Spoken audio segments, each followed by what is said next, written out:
আসলেই কোনটা better, Xiaomi, Oppo এবং স্টক অ্যান্ড্রয়েডের অভিজ্ঞতা কেমন? আজকের ভিডিওতে আমরা জানবো Xiaomiর HyperOS 2.0, Oppoর ColorOS 15 এবং স্টক অ্যান্ড্রয়েডের মধ্যে পার্থক্য, পারফরম্যান্স, স্টেবিলিটি এবং কাস্টমাইজেশন, এছাড়াও আরও অনেক কিছু।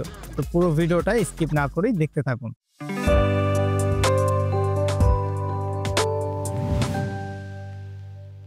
প্রথমে কথা বলি ডিজাইন নিয়ে। MIUI থেকে এটা অনেক বেশি মিনিমালিস্টিক, ফ্ল্যাট আইকন এবং স্মুথ অ্যানিমেশন।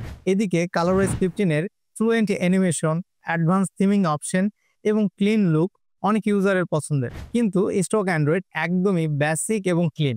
গুগল পিক্সেল বা মটোরোলা ফোনগুলোর UI অনেক সিম্পল ও ফাস্ট। তবে কিছু ইউজার এটি একঘেয়ে মনে করতে পারে, কারণ এতে অতিরিক্ত কাস্টমাইজেশন নেই। পারফরমেন্সের ক্ষেত্রে HyperOS 2.0 নিয়ে এসেছে অনেক অপটিমাইজেশন নিয়ে। Xiaomi দাবি করছে এটি আগের থেকে 30% বেশি এফিশিয়েন্ট।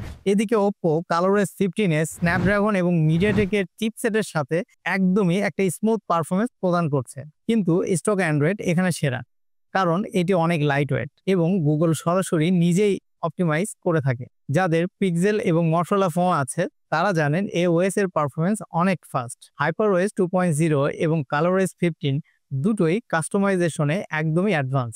HyperOS দিচ্ছে নতুন লগ স্ক্রিন, উইজেট সিস্টেম এবং UI টিউনিং অপশন। অন্যদিকে ColorOS 15-এ আছে edge lighting, always on display customisation এবং AI ভিত্তিক স্মার্ট ফিচার। কিন্তু স্টক অ্যান্ড্রয়েড কাস্টমাইজেশনের দিক থেকে অনেকটা পিছিয়ে। তবে পিক্সেল UI-তে ম্যাটেরিয়াল থিমিং ফিচার যোগ হয়েছে, যা ডিসেন্ট কাস্টমাইজেশনের সুবিধা দেয়। HyperOS 2.0-এর একটি বড় প্লাস পয়েন্ট হচ্ছে এটির ব্যাটারি অপটিমাইজেশন। লো পাওয়ার মোড অনেক বেশি এফেক্টিভ।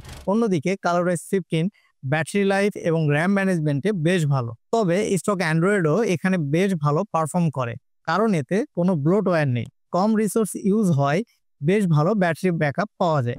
ওকে, Xiaomi HyperOS 2.0 অনেক সুবিধা নিয়ে আসলেও কিছু সমস্যাও ক্রিয়েট করেছে। Xiaomi HyperOS 2.0-তে এখনও কিছু বাগ ও ইস্যু নিয়ে স্ট্রাগল করছে। কিছু user app crashing, notification delay এবং ব্যাকগ্রাউন্ড অ্যাপ ক্লোজিং সমস্যার সম্মুখীন হচ্ছে। তবে ভালো ব্যাপার হচ্ছে ColorOS এখানে বেশ স্টেবল, কারণ এটি অনেক দিন ধরে ইমপ্রুভমেন্ট পাচ্ছে।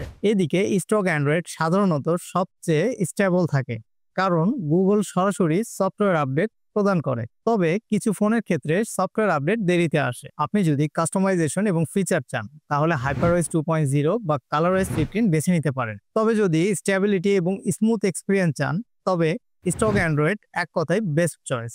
যদি গেমিং, কাস্টমাইজেশন এবং Xiaomiর ইকোসিস্টেম প্রেমী হয়ে থাকেন তাহলে HyperOS 2.0 আপনার জন্য পারফেক্ট। আর যদি স্মুথ, স্টেবল এবং প্রিমিয়াম ফিচার চান ColorOS 15 বেছে নিন। সর্বোপরি লাইটওয়েট, ফাস্ট এবং বাল্ক ফ্রি এক্সপিরিয়েন্স চান তবে আপনার জন্য স্টক অ্যান্ড্রয়েড একদমই সেরা। তাহলে আপনি কোনটি বেছে নিচ্ছেন অবশ্যই কমেন্টসে জানান।